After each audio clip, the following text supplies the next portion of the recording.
My final chapter is a chronology that is intended to complement the fact that the arrangement of the book is largely topical, but I felt that anyone needs, every reader should have the opportunity to look at a lengthy chronology, also illustrated, to help navigate better through university history. So, and it's not really a chapter, it's a bibliographic essay, the various sources I used. The book does include footnotes. One of the things that I despised about the Pollard book for many years was that there aren't any footnotes in it. And as university archivist, I was always looking, okay, where did this come from? And where is the evidence for this? So hopefully I've addressed that. So with that being said, I've completed the formal part of, I've also learned the floor here. Any time for some questions? Yes? So Ray, what was this bizarre tradition that you mentioned but didn't describe? Oh, the cane rush. That started off as a truly student-inspired tradition. It was the freshmen against the sophomores. Involved a cane that was hidden on the body of a sophomore, and the object was for the sophomore class to pass this cane across a freshman goal. The freshman would seize the body, if you will, of the sophomore and wrestle the cane from them. This thing became bizarre because it first started off as completely student, and it was a point of conflict between the students and administration. And I also used it to illustrate the shrewdness of William Oxley Thompson, because it had been a nuisance for previous presidents. You didn't know when it was going to begin. You didn't know how long it was going to last. You didn't know where it was going to happen. And invariably it was violent. So anyway, I had been banned one year by former President Canfield. And Thompson, much to the astonishment of the freshman and sophomore class, this was a year when freshmen and sophomores had their own class organizations. He went to the leaders of the freshman class and the leaders of the sophomore class and said, why don't you guys have a cane rush? And they were astonished. This was official sanction for what had previously been only a student event. Thompson had an agenda. And the agenda was that if he authorized them to have a cane rush, guess who made the rules? Guess who set the duration? Guess who set the place? The president. And so I use this as an example of the university institutional culture officially taking responsibility, some would say seizing student activity. The cane rush lasted until the end of the Thompson regime. At one point, Thompson was so happy with the cane rush that he invited a news crew to film it for university publicity. And it never made it from the cutting room floor, the footage, because there was so much tearing of clothing that it couldn't be used for university promotion. But anyway, that's just one. I went on more than I should have, but it's an amazing tradition. Anybody else? Yes, Henry?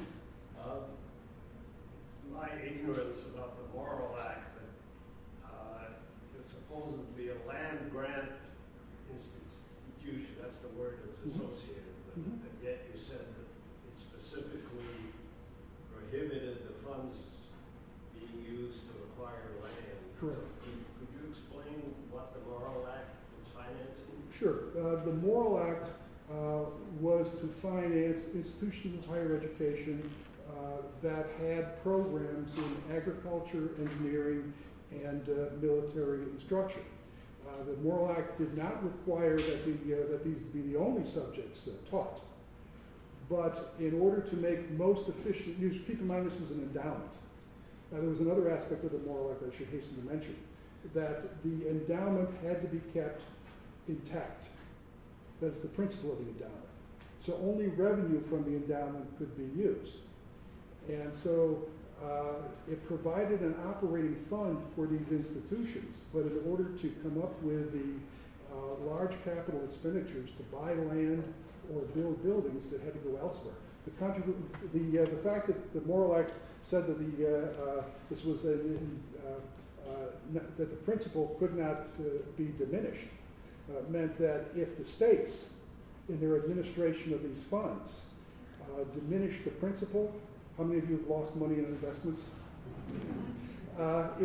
Then the states were required to make up what was lost. So there were some in Ohio who didn't trust government to manage money. So how did the land grant phrase get in there? Because the land grant phrase is because federal lands, sold typically west of the Mississippi, there were some in Ohio, the revenue from that was distributed to the states to be this endowment, and it was done proportionate to their representation in Congress. So this was an endowment, and it was a handsome endowment. It was, but it varied from state to state, of course. Ohio's was about $330,000, which exceeded the endowment of any private university at the time. So much competition for that share of endowment. Yes? I wonder if you could give us some insights into the way you addressed the student demonstrations of the 1970s. Well, the demonstrations, a good source for the official view, official history of that is Weisenberger's book of the Fawcett Years. There's a whole chapter on the demonstrations. I added to that somewhat, but did rely very heavily on the Francis Weisenberger. He was a university historian in the 1960s. And the chapter focuses on the social context, the war, women's rights, civil rights, and the unhappiness of many students with all of a sudden being in a university with red tape. You've heard of red tape before? So multiple sources of anger. But that doesn't make to me a turning point. What were the consequences? And it was the consequences that I was most interested in. Yeah.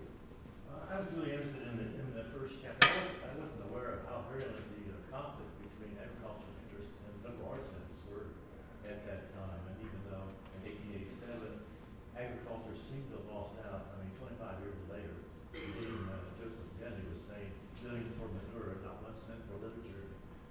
So it went on. It did go on. Keep in mind that agriculture, even now, is a significant force in the state legislature, much more so through apportionment, if you will, in that period. There were two issues that annoyed agriculture was one. There was also connection with the chapel issue. At one point, one of our former trustees, who was really upset with the university, said that the university had gotten as far away from God as it had from agriculture. And that was the pressing issue, that referred to the pressing issue of compulsory chapel. How new was this new university? Well, it was customary in universities at the time to have compulsory chapel. Our faculty and our president, President Orton, and President Walter Quincy Scott objected to it, felt that it was not appropriate for a new university, a new secular university. But that also conflicted with the concept of higher education, a popular view of higher education at the time, namely that one cannot simply educate a person without also educating their spirit.